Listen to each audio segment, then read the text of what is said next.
Legend Saravana ஸ்டோர்ஸின் Akshaya Tritiya offer. சவரனுக்கு ரூபாய் 1000 தள்ளுபடி. மே 12 வரை. என்னை பொறுத்த வரைக்கும்னா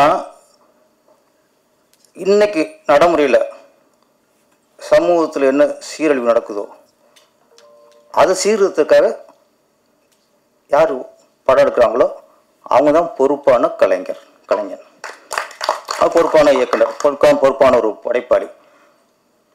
1950 நடந்த கதை, 1940 நடந்த கதை, 1935 நடந்த கதை.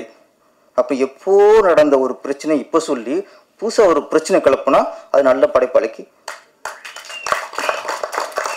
இருக்க முடியாது. பீரியட் ஃபிலிம் வேற. 1947 அப்படின்ட்டு அப்போ சுதந்திர காலகட்டத்தில் நடந்த கதை எடுப்பாங்க. வீரண்டு கட்ட போமன் எப்போ நடந்த கதை தான். கப்பலோட்டி தமிழன் எடுத்தாங்க. அது எப்போ 1940, 30 நடந்த கதை தான்.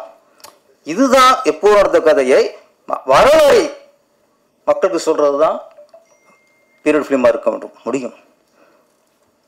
இப்போ இது ஒன்று சொன்னால் இப்போ புது பிரச்சனை கிளம்பும்னா அது சொல்லக்கூடாது. அந்த பிரச்சனை வராமல் பார்த்துக்கணும். அவன் தான் நல்ல கலைஞன், அவன் நல்ல படைப்பாளி.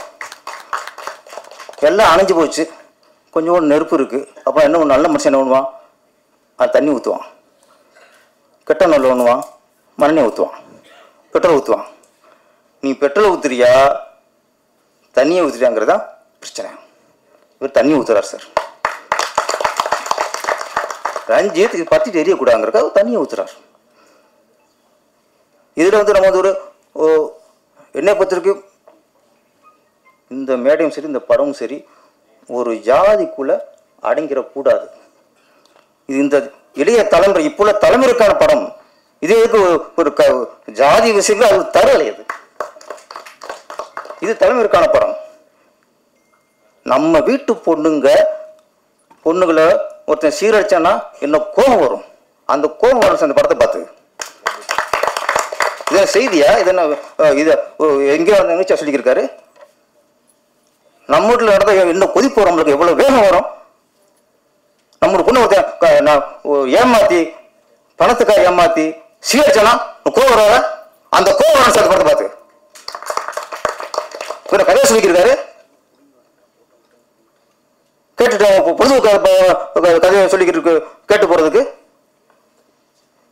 அவருக்குள்ள ஒரு வேகம் சிலருக்கு தெரியல. அது என்னடா இங்க இந்த ஜாதியா அந்த ஜாதியா எந்த ஜாதி சார்? இது மனித சார், மனித ஜாதி. இது மனித ஜாதிக்கான படம். இது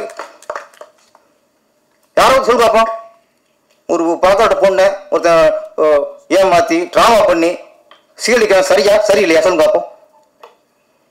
நாடகம் சொன்னா எதுக்கு ஜாதி முத்திர குத்துறீங்க? வருது. நான் சொல்றேன் நாடக காதல் பண்றது ஒண்ணுதான், ஒரு பொண்ணை கற்பழிச்சு சீரழிக்க ஒண்ணுதான் சார். ரெண்டு ஒண்ணுதான் சார். நாடக தப்பு சொன்னாலே இவன் எந்த ஜாதியா இருப்பானோ, இவன் எந்த ஜாதியா இருப்பானோ.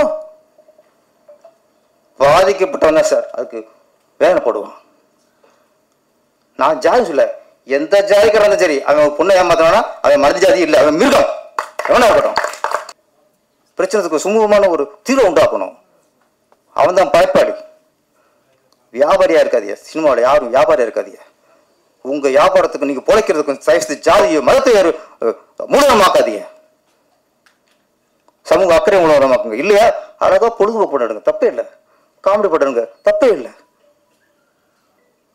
ஒரு குடும்பம் பண்ணிடுங்க, தப்பே இல்லை. நீங்க ஜாதி அழிக்கணும்னா ஜாதி சான்றதுல தூக்கிறீங்க, குப்பையில் விடுங்க. அதிகம் பண்ணுங்க.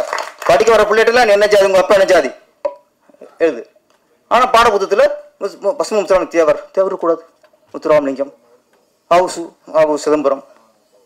படிக்கிற பாடத்தில் நாங்கள் ஐயரை கட் பண்ணணும், தேவரை கட் பண்ணணும், புள்ளியை கட் பண்ணணும், கவுண்டர் கட் பண்ணணும்.